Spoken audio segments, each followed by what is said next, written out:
I mean, any game that, you can get something, at the bench is good. And, they were extreme today. Drew played unbelievable when Nurk got hit. EG, Royce, I mean, all the way down the line. It's just more of what we expect out of our group, with the talent we have top to bottom. Curious, with you closing it out with the 3 threes, was those just a matter of, hey, you see it and, or in the flow of the offense, how would you assess how you were able to get those looks at the end there? I think, overall, especially these last two games, the ball's been hopping and, it's just been great energy. The more passes, the more swings that we get, the better energy and better shots we get. What's the key to cutting down on some of those turnovers that you guys have? I would say shoot more, especially in the paint. Avoid those passes in the paint, those low bounce passes. I'd just say, be more aggressive, look to score the ball. How much more dangerous to make you guys when EG's pulling up in transition and being aggressive like that? Yeah, it's unguardable. I mean, I've been on the other side of it. It's tough to deal with. When you think you're close enough, you're not. When you think he's too far out and he won't shoot it, he will. So, you always have to be on your toes, and, he still has that speed to go right by you and get a layup too. So it's a tough coverage. We know it's a three-point heavy league, and it's hard to contest that shot without getting up under a shooter. I know that's been a point of emphasis in terms of contesting those shots. How do you feel you guys have done in the last 2 games? Like the ones they've been getting fouls on? Yeah, I mean, like after the Bucks game, I know Vogel said it was a point of emphasis, and then it feels like you guys have been a lot more aggressive in contesting lately. Yeah, you just have to, get guys off the line and, avoid their landing space, but guys are good. They jump forward on their shots a bit. So it's tough, but like you said, there's a lot of guys that are just living and dying by the three, so, once you run them off the line, it's something that they're not used to. Devin, it's been the last couple of games in foul trouble for you. What's going on with that, you think? I mean, I've been fouling.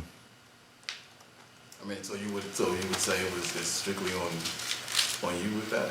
Except for that last one, that one, the one we challenged, it wasn't a foul. I mean, whenever I do like just a light grab or something that I think is, not enough to be a foul because I feel it most of the game being done to me, and it gets called immediately. I mean, it's still a foul. It's just the consistency of calling it on both ends. I watch people wrestle Kevin Durant all night, and then one little grab or hold is called immediately. Devin, you guys started out kind of slow and you really picked it up there. What do you think was the key for that?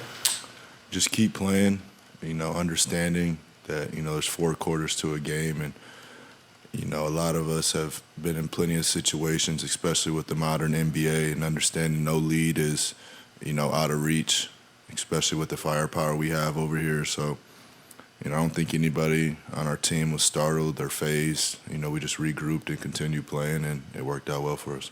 Devin, you obviously have your own relationship with the game of basketball, but when you see your teammate Eric Gordon still going with this game after 15 years, is it inspiring or encouraging to you? There's inspiration all around me. I mean, we have Thad on the team now. I mean, I grew up playing against EG10 All-Stars. I played against Team Thad. I've played against Bradley Beal Elite. So, these guys are embedded in the game. Obviously, IT being a new addition, his love for the game is unmatched. So, there's just complete inspiration around all of us every day, and, I feel it. Devin, Coach challenged you guys after last night's win to play more together. How do you think you guys answered the call, and moving forward down this final stretch, what do you want to see yourself and this team do moving forward? Just win games. Still continue to have fun with it, and like Coach said, just continue to play together. And tonight was an example of that. Of this might be how the playoffs is. A game, a team comes out hot. I think the more you can keep your head and stay together and just continue playing, I feel like we have the talent to do really special things. You have any thoughts on the Wildcats? I do not. You guys are at that small game, you call 500. so for the first time this season, you guys have reached 11 over 500 twice. Would you consider that to be progression at this point in the season, or is it still struggling with basically trying to get to a crack towards past that 6th spot? I mean, it's just kind of hard to keep up with it all. It's been years of that, and you start looking at other teams, who they're playing, and their matchups, and I just learned to focus on ourselves, and whoever we get, we obviously want to avoid the play-in, but if the play-in happens, then we play. So just control the controllables, keep working on ourselves, keep getting better.